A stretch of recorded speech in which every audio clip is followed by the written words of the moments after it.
What if I told you that at the end of this video, you would have the skills to literally make sports betting a second income in your life? Because that's exactly what's going to happen. In this video, I'm going to give you a 5-step guide to make sports betting a second income. As for me, my name is Matt Modi. I am a content creator and betting analyst for oddsjam.com. Before I was a full-time employee at oddsjam, I was just a passionate sports fan, passionate sports bettor, and my full-time job was as a data analyst. So working at a company like oddsjam was basically a perfect marriage of my professional skills as a data analyst and my hobby that I'm passionate about, sports betting, as well as numbers and math, stuff like that. So for those of you watching, before I get into it, I would appreciate it if you could like the video, subscribe to my YouTube channel, and then of course comment and let me know your thoughts. If you want to find me on the social medias, you can at my Twitter handle, Jedi Modi. I have a link to that in the description of the video as well. Definitely recommend hitting me up on Twitter, where I post a bunch of pics, bunch of helpful educational sports betting stuff, and then as well as some nonsense as well, because we all are human beings. To give you a little bit of background about myself and specifically with sports betting. So I started seriously sports betting in September of 2021, and I'm recording this at the end of March 2023. So it's been a little bit, about a year and a half since I seriously started sports betting.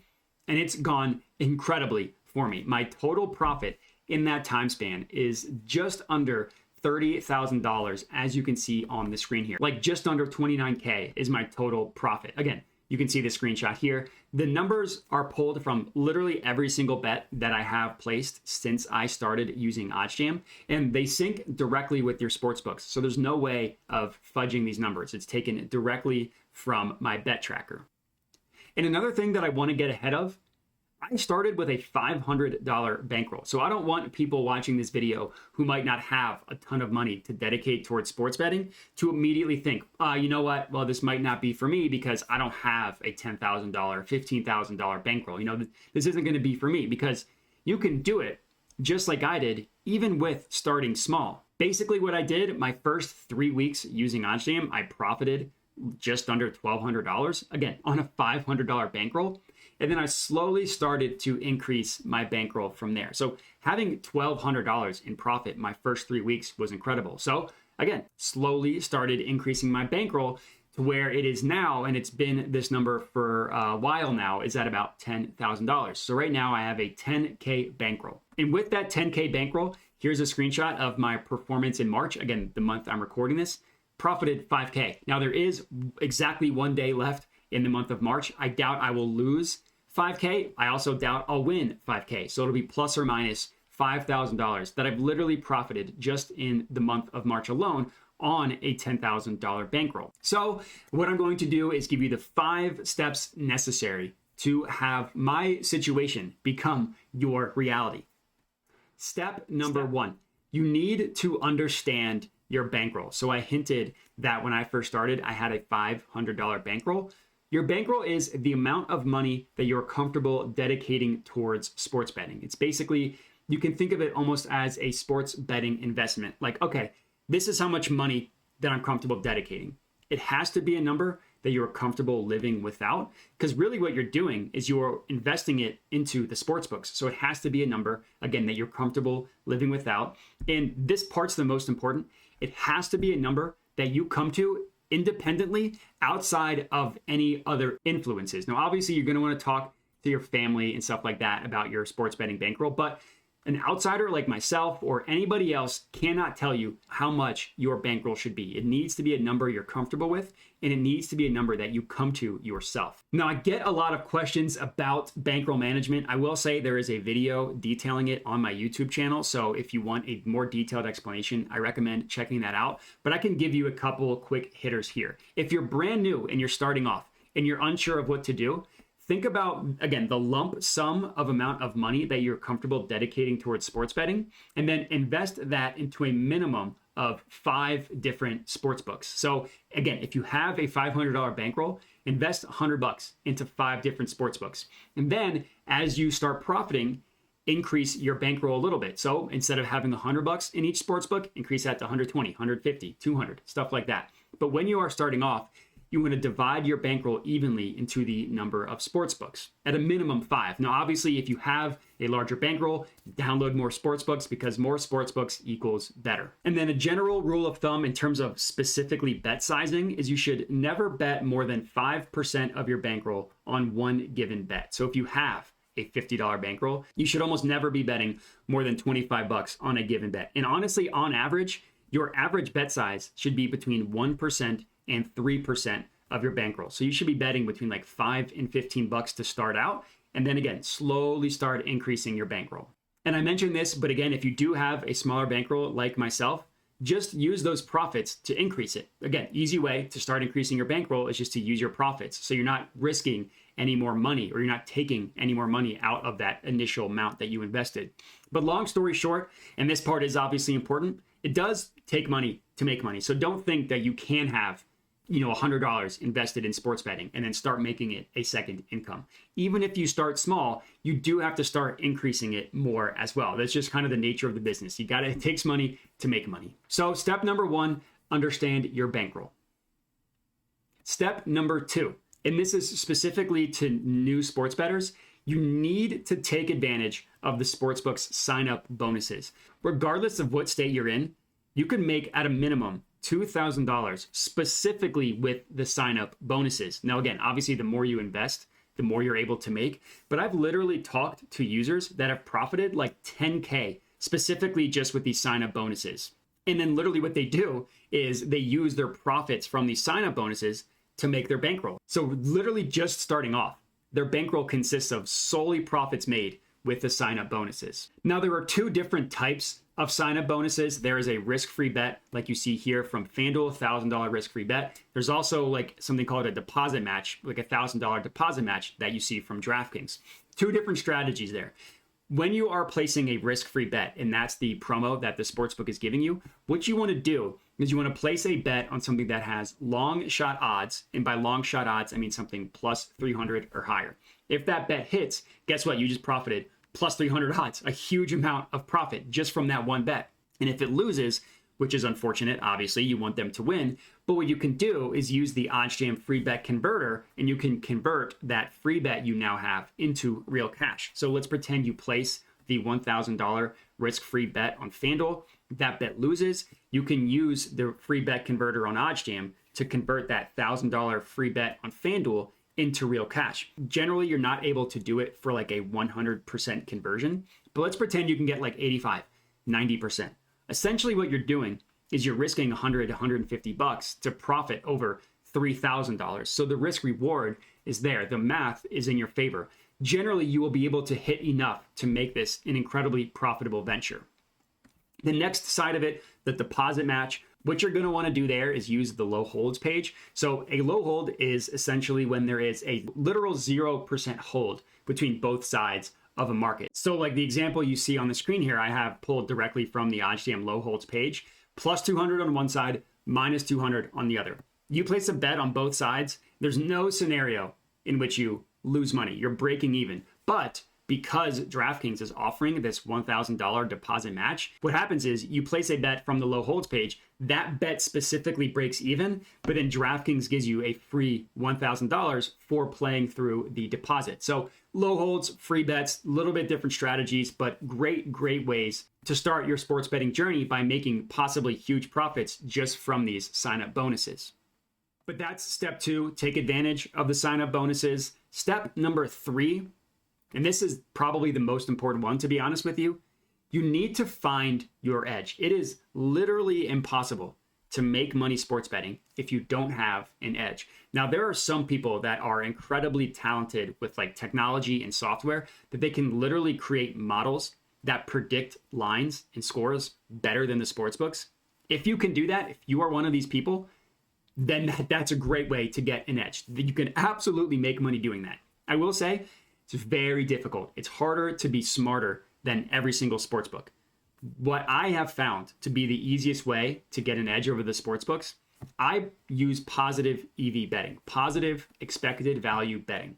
So when you are positive EV betting, Essentially what you're doing is you're placing bets that you know as the sports bettor is going to hit at a higher rate than the reflected odds of the sports book, which I know sounds like a mouthful. And I will say I do have a video on my YouTube channel detailing exactly what positive EV betting is. I'm not going to go too much into it in this video. I definitely recommend checking that out. And if you're unsure, going to oddsjam.com and using the getting started guide and getting that checked out as well. But generally, the way I like to describe positive EV betting, it's like you're flipping a weighted coin that's going to land on heads 55% of the time instead of 50, but you're placing a bet with someone who doesn't know that. So me and you are placing a bet. You're flipping a coin that is 55% chance going to land on heads, not 50-50. I don't know that. So we're taking bets. I'm giving you plus 100 odds. I'm giving you 50-50. Okay, yeah, 50% chance, heads, tails, whatever. You know that it's going to land on heads 55% of the time. You're going to bet on heads every single time, right? Because you know the 55% chance. Now, 45% of the time you're going to be wrong, and that's going to be annoying. But in the long run, you're going to make money from this strategy. That's essentially what positive expected value betting is. OddsJam tells you what bets are going to hit at what percent rate, and then it provides betting opportunities where you are getting better odds on an actual sportsbook, like a FanDuel, a DraftKings, whatever. You put that all together, positive expected value betting. Now, for me, the positive EV tool obviously is a great way to find positive EV bets, but the low holds page, the arbitrage page on OddsJam, other great ways to find profitable bets. But in general, if you don't have an edge over the sportsbook, you're not going to make money. That's just as simple as that. So step number 3, you need to find your edge, whether it's modeling, which again, incredibly difficult. If you can do that, props to you. Give me a call. We'll chat about it. An easier way to do that is to use a tool like OddsJam that provides bets for you that literally have an edge, a mathematically calculated edge. And you just place those bets and you watch your profits grow. That's exactly what happened with me. Step number 4, you need to track your bets. It's incredibly, incredibly important to track your bets because you need to understand whether you are profitable or not in general. And then you also need to understand where you are profitable and where you are not. The more detailed you can be with your bets and tracking your bets, the better. Understanding where you might not have an edge and then figuring out what's wrong with that specific scenario. The example that I like to give about why tracking your bets is so important. So I'm going to lay out a scenario here. You placed 1,000 bets at minus 110 odds. 1,000 bets at minus 110 odds. I chose minus 110 because that's the most common you'll see. Every single bet you placed was for $100. So you placed $100 at minus 110 odds 1,000 times. If you hit exactly half of your bets, you hit 50% of your bets, guess what? You just lost $5,000. From winning half your bets, $100 at minus 110 odds, you just lost $5,000. That's the math behind that. Now, let's increase that 50% to 55%. On a night-to-night basis, it might not feel that different. Literally, you're going from winning 10 out of 20 to 11 out of 20 bets. It's literally one different bet hits on a 20-bet scale. Doesn't feel that different on a night-to-night basis. Well, guess what? Just from winning 5% more of your bets, you have gone from down 5K to up roughly 4.9K. From 5%, again, a large sample size, 1,000 bets, but that's kind of the point, right? In order to make money, you need to place a lot of bets to build up that bankroll, and tracking your bets, understanding that you are in fact profitable, is a lot more important than just saying, oh, I feel like I had a good night last night. I probably won like over half my bets. Well, how about you track it and you actually ensure that? And then step 5, and this one is, I mean, they're all important, but this one's also important. Just take a deep breath. Understand that variance is a very real part of sports betting. It's not a fun part by any means, but it does happen. Like I said, I'm up just below 29K since I started using OddsJam. That doesn't mean I profited every single day, week, or month. As you can see on the screenshot here, there have actually been 3 months where I have not made money sports betting. Those 3 months were not fun. In the month of May, as you can see here, was down 1.1K. Now that gap you see in the middle, I was in a non-legal betting state, so I wasn't placing any bets. Could have been worse than the 1.1K. That sucked. That was not fun at all. The very next month, June, I was blessed to be in a legal betting state for that entire month. And guess what? Down 1.8K. It was horrible. That's horrible, horrible variance. Now, luckily, I have the benefit of hindsight on my side. I can look at the holistic view of things and say, okay, well, but if you just think about it from like a logical scenario, 2 months out of an 18-month span doesn't mean that you should change your strategy. If you're up 15 out of 18 months, that's probably a good thing. But when you're in the middle of one of those 3 months that's down, that doesn't mean you should just completely change your strategy, right? It's probably just really bad variance. An unfortunate reality of sports betting is that in general, sports are unpredictable. Now, that's very fortunate for sports fans because it makes it fun. If we knew the outcome of what was going to happen, there would be no excitement. But not knowing, therein lies the excitement. Also makes it unpredictable. So understanding that variance will happen to you. You are not unique. You are not going to avoid variance. And just taking a deep breath and understanding that it's okay. Here's another scenario I like to give people. So let's pretend you place 1,000 bets with a small edge of 2%. That's it. You just have a 2% edge over the sports books, 1,000 bets. Now, 90% of you with that scenario, you will be profitable. You're going to be, hell yeah, this is great. I'm up money. I'm profiting. This is awesome. Unfortunately, there is the other side of that. And 10% of you are not going to be profitable and you are going to be very, very frustrated. Now, everybody is placing the same exact bets, 2% edge. Just unfortunate, unlucky stuff happens in sports betting. That doesn't mean that 10% was doing something wrong. It just means that they got really unlucky. But the larger you give yourself, the more sample size you give yourself, obviously you let the math, you let the edge work out in your favor. So step number 5, take a deep breath. Understand that variance is a very, very important part of sports betting, as is the law of large numbers. The more bets you place with an edge, the better. And that's pretty much it. Those are the 5 steps to making sports betting a second income in your life. I'll recap them very, very quickly here. Step number 1, understand your bankroll, how much money you're going to dedicate towards sports betting. Step number 2, take advantage of those sign-up bonuses. You can make a ton of money with the risk-free bets and with the deposit matches. Step number 3, find your edge, where you have an edge over the sports books. There's no other way to be profitable. Step number 4, track your bets. Understand that you are in fact profitable and where you are not, and make decisions based on that. And step number 5, woosah. Just take a deep breath. Understand variance, understand the law of large numbers, and let the math work out for you. And that's it. So hopefully this video was helpful. Hopefully you now feel ready to attack the world and become a profitable sports bettor. Again, if you have any questions, please don't hesitate to reach out, comment, and let me know. Hit me up on social media at my Twitter handle, Jedi Modai. Subscribe to my YouTube channel, and that's it. So I appreciate everybody for watching, and have a good one.